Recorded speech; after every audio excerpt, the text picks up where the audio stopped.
mean, that's the great mystery, isn't it? It's when we die, what happens after then? And I looked back at the bed, and my body was laying on the bed. You start to discover new things about the death state, for example, because you're having.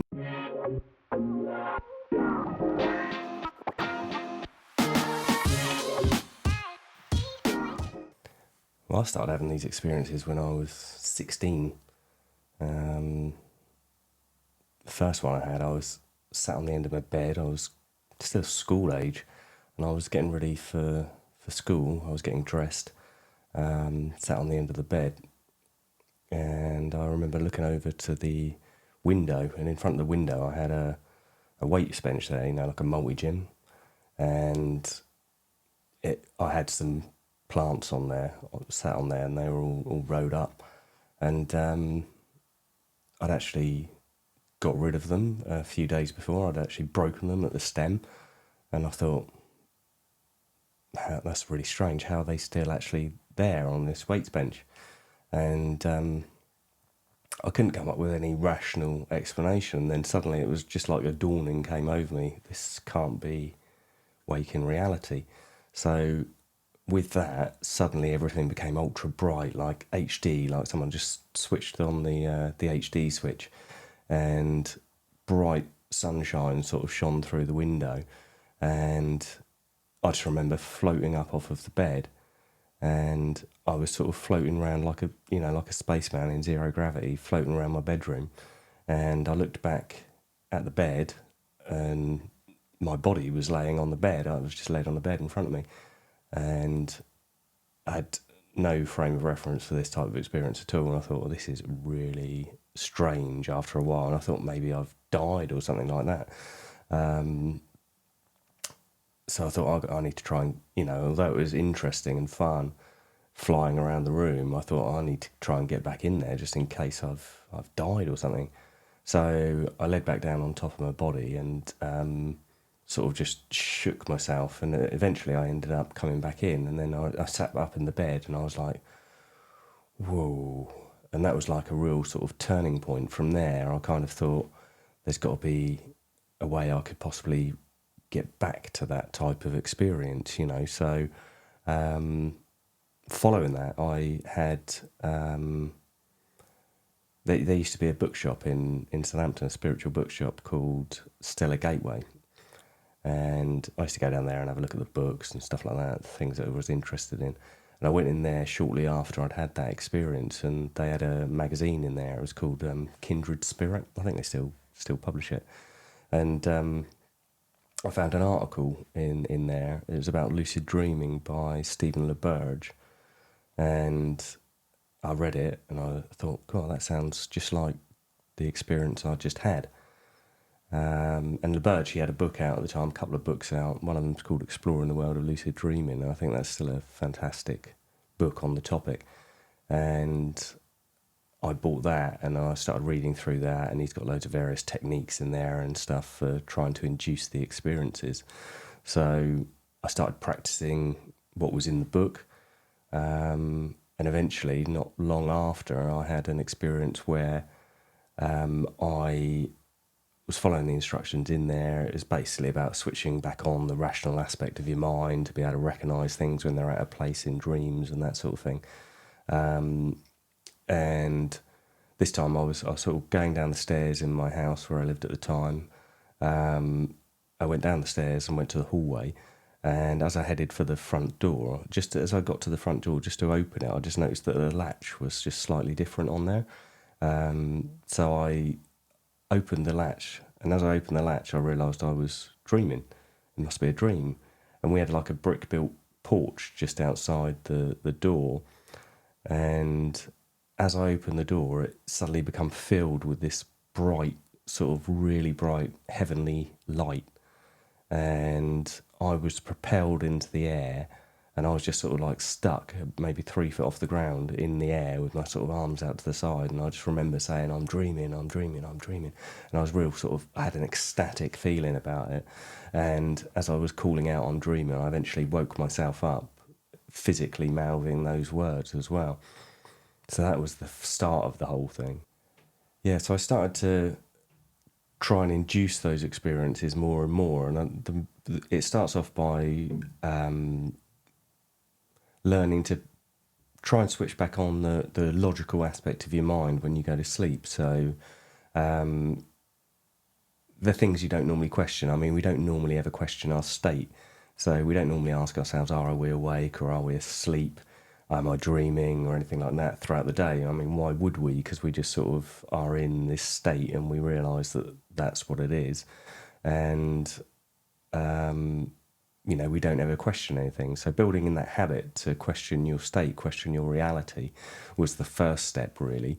But when you do that, you don't just answer that mechanically. Otherwise, again, you'll do that in your dream. You have to sort of really scrutinise reality, sort of look around you. Why do I know that I'm not dreaming right now? Try and come up with a sort of reasonable excuse or reason, as to why you're not dreaming right now.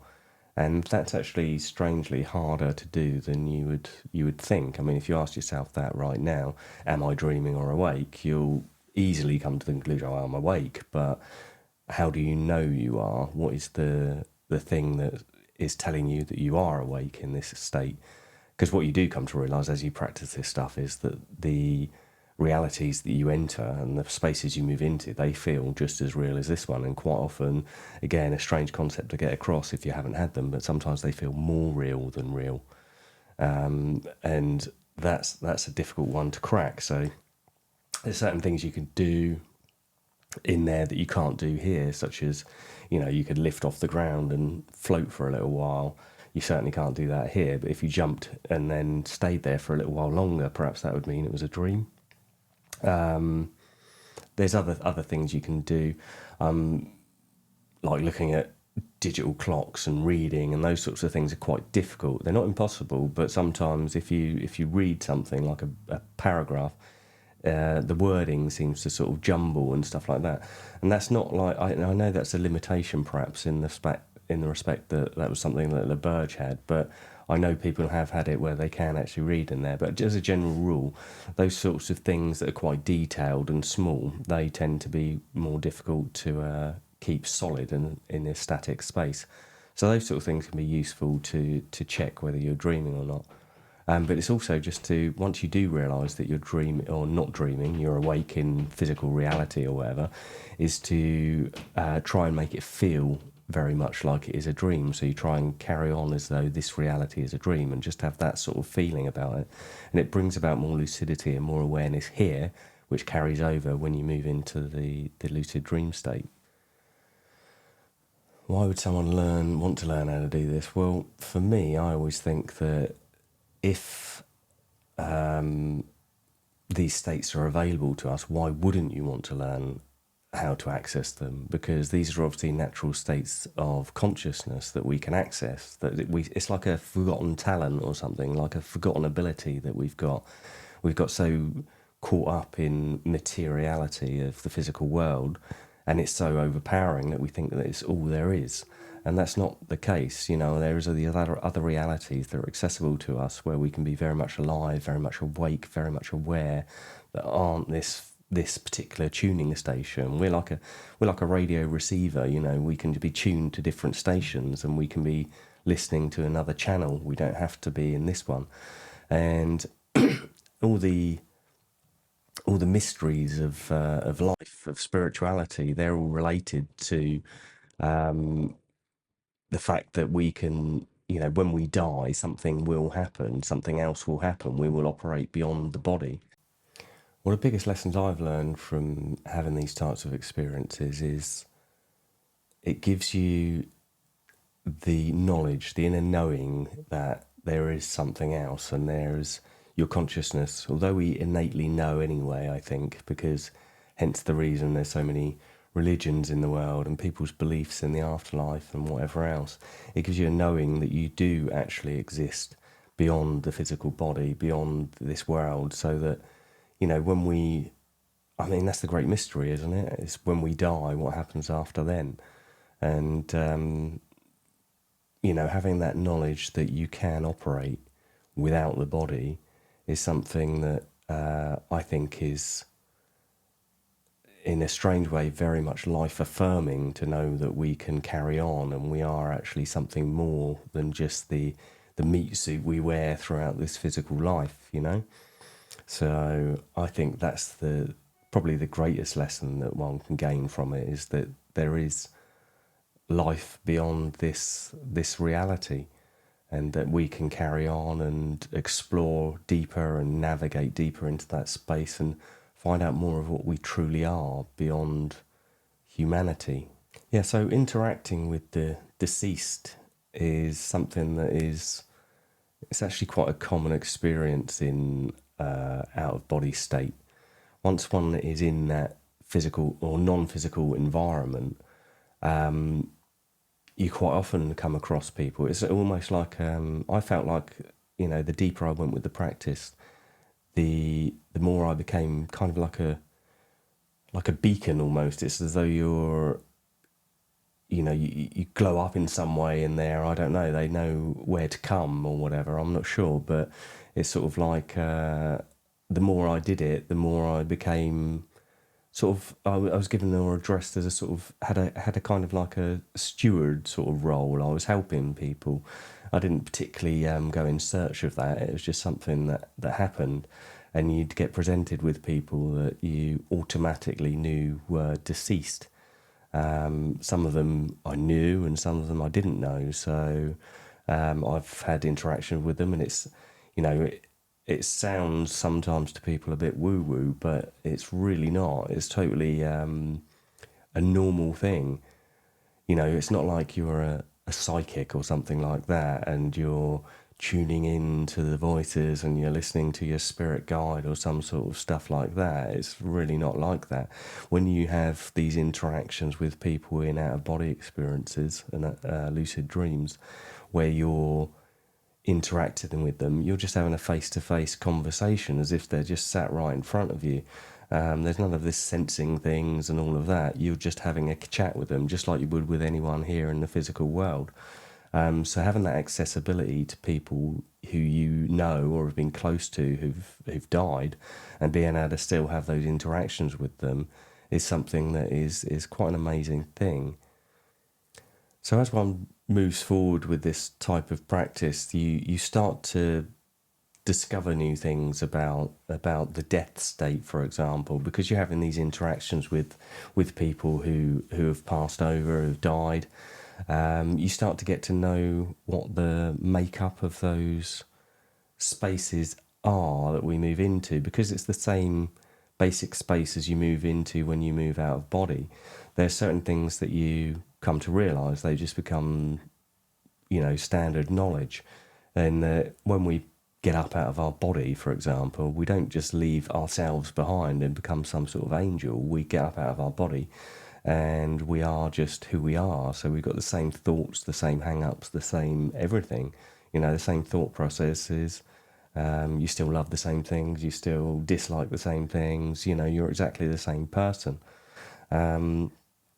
What does become apparent to you as an observer when you're exploring those places is that when you speak to those that you know are deceased, there's this sort of feeling. There's like almost like a telepathic feeling. That they are a deceased person within that space, and there seems to be a general lack of awareness of state. They don't know that they've died. We've had that quite often, and it's not just myself who's experienced these things. There's many other explorers I've spoke to who back up the same type of things that they found out. In that, here's an example. For example, I had a lady who used to work for me, and one day she died of breast cancer, and I'm sat there one day at my desk at my office, and she just came in and started speaking to me, and with that I became fully aware, because I was like, this is it's a dream, or I'm not in physical reality, because I knew that she died. So that was the kind of like the trigger. And I just was having a basic chat with her, and I was just like, so what's it like where you are and everything? Are you okay there? She's like, yeah. She goes to sort of shrugged her shoulders and said, yeah, it's much the same as it is here, really. So you just carry on a life. I think if you're not aware, you just carry on a life much as you do here in the physical world. And I think these practices that you do to raise your awareness or to raise your levels of consciousness that can get you into these fully aware states when you're out of body, I think you have to carry that sort of practice on whilst you're within it. You have to remain aware of state so that you can move on from what is basically very much a continuation of your reality as it is here. I think our realities are very much defined by the way that we are in the physical world, and because of that, I think that they carry on very much that way after as well. The environments are much more thought responsive and are created in what an image of the things that we're used to experiencing. The ultimate goal of the practice, I suppose the ultimate goal of the practice is to understand ourselves, understand where we are. For example, the Buddha, the term Buddha, that means the fully awakened one. It means someone who has become fully aware throughout all states of consciousness. You're not dipping in and out so much of waking awareness and unconsciousness, or slipping out of phase with daydreaming and stuff like that. You're remaining aware. And if you can remain aware or learn to remain aware as you cross that borderline of sleep into these other states, then you're able to remain aware throughout the dream, and then you're able to remain aware when you come out of the dream and to the other side. That's remaining fully aware all the time. And it's to try and close those gaps of unawareness. That to me is the goal of the practice. That to me, if you achieve that, is enlightenment.